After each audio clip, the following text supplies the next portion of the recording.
L'homme fait l'homme, la femme fait la femme. Et est-ce que vous pensez qu'un homme est supérieur à une femme et que vous êtes supérieur aux femmes? Un homme est évidemment supérieur à une femme sur le plan physique. Il est plus fort, musculairement. Ce qui veut dire que dans une dispute, s'il n'y a pas de respect pour la femme, il peut lui mettre une branlée. C'est ça que ça veut dire. L'inverse n'est pas possible. Ce qui veut dire donc que le couple est basé sur le respect.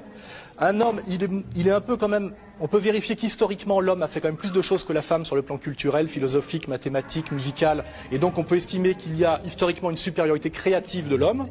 Et par contre, quant à la supériorité sociale, ça n'a rien à voir. Une femme riche a plus de pouvoir qu'un homme pauvre. C'est évident. Chez un homme, c'est souvent le statut social qui est attirant. C'est qu'il est quelqu'un. Ouais. Il y en a qui comprendront. Hein, oui. Et une femme, c'est pas quelqu'un? Une femme, c'est pas quelqu'un? Je pense que pour les hommes et pour la société, une femme, c'est d'abord... Je vais être provocant, c'est d'abord un animal physique. Une femme existe d'abord parce qu'elle est belle ou pas belle. C'est traditionnellement. Et bien pas sûr. un homme. Il n'y a pas d'animatrice de télé grosse. Pardon? Il n'y a pas d'animatrice de télé grosse, il faut d'abord être joli. Vous voyez? Alors qu'on peut imaginer qu'un homme qui a du talent peut être laid. Donc c'est une réalité sociale. Bonjour. Vous ne pensez donc pas qu'une femme puisse être à la fois maman, mère et maîtresse avec le même homme? Si, mais c'est triple journée, c'est 3 fois plus de travail. Non, regardez, je me porte très bien. Oui, mais vous êtes jeune et vous allez vite vous fatiguer. Je suis pas d'accord.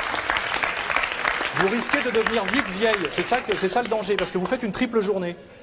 Normalement, un macho accompli, c'est un homme que les femmes prennent pour un homme, ce qui est quand même le plus difficile. Et c'est vrai que la première chose pour passer pour un homme dans notre société, c'est quand même d'avoir les moyens de faire vivre les femmes. Vous voyez? Et c'est vrai que ça a beaucoup à voir avec souvent avec la profession, avec le niveau de vie. Et les femmes, elles vous prennent pour un homme? C'est une bonne question, j'essaye de faire le maximum pour l'image que j'ai de moi-même et pour elle. Évidemment, c'est un combat, puisqu'être un homme, c'est faire front. Donc par exemple, quand vous marchez dans la rue avec votre épouse et qu'il y a 3 types qui passent et qui disent « Elle est bonne ta gonzesse, tu la fais tourner », quand on est un homme, on ne laisse pas passer ça. Et la femme est contente que son homme ne laisse pas passer ça. Ça génère le respect, et le respect génère le désir. C'est ça que je veux dire. C'est que je vois pas comment une femme peut désirer un mec qui se déballonne systématiquement. Parce que la femme aime que l'homme soit dur et juste, en haut et en bas. Ouais. Les femmes aiment les machos.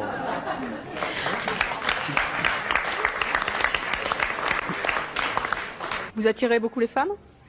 Oh, je ne veux pas me vanter, mais j'ai remarqué que même si les femmes disent « Ouais, ce mec-là, c'est un sale macho », finalement, c'est avec vous qu'elles terminent et pas avec ce que j'appelle l'ami des dames, qui est le gentil un peu larmoyant, qui est toujours de leur avis. Les femmes aiment les hommes, comme les hommes aiment les femmes d'ailleurs. Et le macho, c'est un homme qui aime les femmes. Et les femmes aiment bien qu'on les aime. En quoi vous les aimez? Je les aime déjà parce que je cherche à leur plaire et je cherche à leur faire plaisir. Je veux dire, c'est... Mais quel type de femme vous n'aimez pas? Les femmes qui se prennent pour des hommes, c'est sûr que ça me plaît pas beaucoup.